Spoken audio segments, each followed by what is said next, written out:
Sénégal est classé parmi les ennemis de l'Internet et des réseaux sociaux. Deux situations se sont présentées. D'abord censure, ensuite coupure de l'Internet mobile. Ce sont deux situations différentes. On parle de censure quand l'Internet fonctionne, mais qu'on bloque certaines applications pour que les utilisateurs ne peuvent pas y accéder. Censure, ça veut dire qu'on coupe carrément la connexion de l'Internet. Depuis ces événements, il y a eu beaucoup de commentaires sur en fait, les conséquences économiques, sur les conséquences sociales. Mais il y a une question qui n'est pas du tout abordée. Quelle est la légalité d'une telle décision? Sur quel dispositif légal le gouvernement du Sénégal s'est fondé pour couper l'Internet et censurer les réseaux sociaux?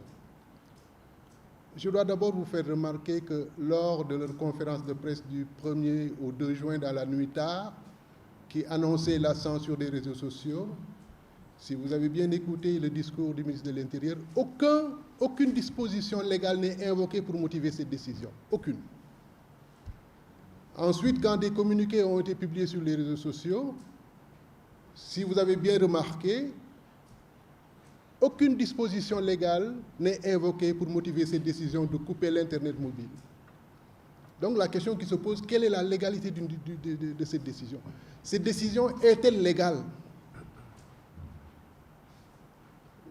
Je vous dis que dans la législation du Sénégal, dans l'arsenal juridique du Sénégal, il n'existe aucune disposition qui permet de couper Internet au Sénégal. Ça n'existe pas. La seule chose qui existe, c'est une disposition dans le Code des télécommunications qui permet de censurer les réseaux sociaux. Mais cette censure doit avoir comme motif des raisons économiques, des raisons techniques et des raisons sécuritaires. Par conséquent, il n'existe aucune disposition qui permet de censurer les réseaux sociaux sur la base de messages de haine et de subversion diffusés sur Internet et les réseaux sociaux. D'ailleurs, l'alinéa 2 de l'article 27 dit expressément les mesures raisonnables de gestion du trafic ne doivent pas pour objet de contrôler et de surveiller le contenu qui circule sur Internet et les réseaux sociaux. Par conséquent, la décision de l'État du Sénégal, d'abord de censurer les réseaux sociaux, ensuite de couper l'Internet mobile n'a pas de base légale. C'est une décision illégale. Il n'y a aucune disposition dans la législation nationale qui le permet. Aucune.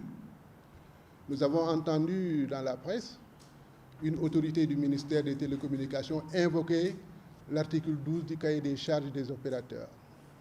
Je voudrais à ce sujet faire deux remarques. La première, une cahier des charges n'est pas une loi. C'est un document contractuel entre un fournisseur et un prestataire de services et son client. Un cahier des charges reflète la volonté des parties dans le cadre de la mise en œuvre d'un projet.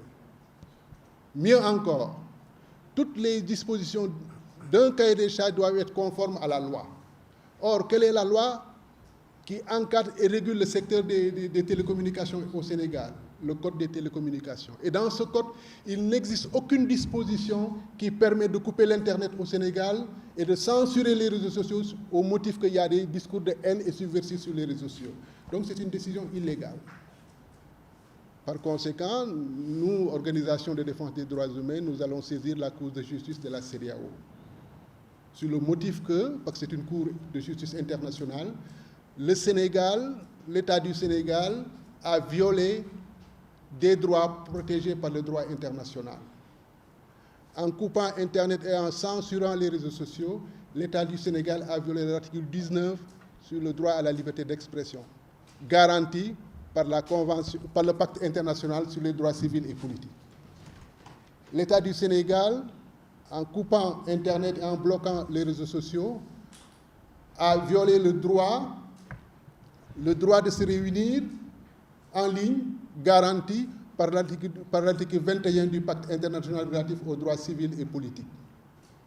L'État du Sénégal, en coupant et en censurant les réseaux sociaux, a violé l'article 6 du pacte international relatif aux droits économiques et sociaux qui garantit le droit au travail. Parce qu'en coupant Internet et les réseaux sociaux, toutes les personnes qui dépendent d'Internet et des réseaux sociaux ont été empêchées de travailler. Donc l'article 6 de ce pacte international a été violé par l'État du Sénégal.